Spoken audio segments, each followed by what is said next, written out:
पटना में अटल बिहारी वाजपेयी जयंती पर समारोह। बीजेपी ने कवि सम्मेलन का किया आयोजन। एक कवि ने पढ़ा ईश्वर अल्लाह तेरो नाम। गांधी का भजन सुनकर भड़के बीजेपी नेता। अश्विनी चौबे ने कवित्री से सरेआम माफी मंगवाई। गांधी को लेकर सियासी पारा हुआ गर्म। ईश्वर अल्लाह तेरो नाम, सबको सन्मति दे भगवान। सॉरी। हाँ, मुझे लगता है कि हर्ट होने की जरूरत नहीं है। अगर आप हर्ट हुए हैं उसके लिए मैं सॉरी कहना चाहती हूँ। नमस्कार, न्यूज एक्सप्रेस देख रहे हैं आप। आपके साथ मैं हूं खुशबू राय।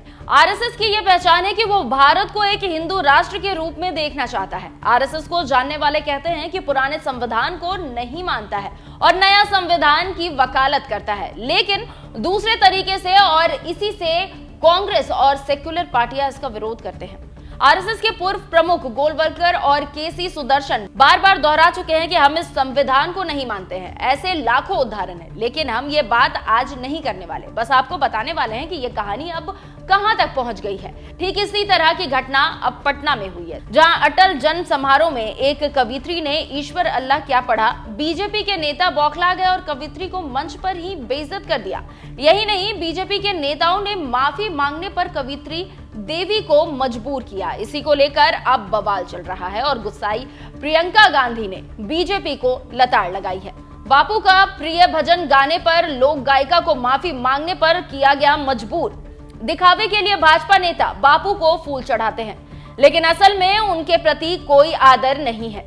भाजपा को हमारी सहिष्णु और समावेशी संस्कृति से इतना नफरत है कि वे हमारे महापुरुषों को बार बार अपमानित करते हैं। तो सुन लिया आपने क्या कह रही हैं प्रियंका गांधी। अब ये मामला तुल पकड़ता जा रहा है और इसी पर नेताओं के बयान भी आने लगे हैं। तेजस्वी यादव ने इस घटना को लेकर बीजेपी पर हमला बोला और कहा कि नीतीश जी के अनैतिक राज में गांधी जी और माता सीता का नाम लेना अपराध बन गया है। बीजेपी की विचारधारा महिलाओं और गांधी जी के आदर्शों का अपमान करती है। तेजस्वी के बाद आरजेडी प्रमुख लालू प्रसाद यादव ने भी बीजेपी पर तीखा हमला बोला और कहा कि संघियों और भाजपा के लोग जय सिया राम और जय सीताराम से नफरत करते हैं। इन लोगों ने लोक गायिका को जय श्री राम बोलने पर मजबूर किया, जो माता सीता और महिलाओं का अपमान है। वहीं कांग्रेस ने बीजेपी को घेरते हुए कहा कि यह घटना बीजेपी की गांधी जी के प्रति नफरत को दर्शाती है। आरएसएस और बीजेपी के लोग गांधी जी के भजन तक को सहन नहीं कर सकते। ये देश गांधी जी की विचारधारा से चलेगा, गोडसे की विचारधारा से नहीं। तो आप समझ सकते हैं कि क्या हुआ है और क्यों इसको लेकर राजनीति गरमाई हुई है। जानकारी आपको ये भी देते चली कि पटना के बापू सभागार में अटल जयंती समारोह का आयोजन हुआ था। जैसे ही ईश्वर अल्लाह तेरो नाम लाइन गाई गई तो कार्यक्रम में मौजूद लोगों ने हंगामा काट दिया। ईश्वर अल्लाह गाने वाली गायिका देवी का इतना विरोध हुआ कि उन्होंने मंच से ही माफी मांगी। इस दौरान पूर्व केंद्रीय मंत्री अश्विनी चौबे मंच पर गायिका को हटाते हुए भी नजर आए थे। गायिका देवी को हटाकर अश्विनी चौबे खुद मंच पर जय श्री राम का नारा लगाने लगे। लोक गायिका ने कहा कि भजन प्रस्तुति देने के पीछे किसी को ठेस पहुंचाने की मंशा नहीं थी, इसलिए उन्होंने बाद में माफी मांग ली।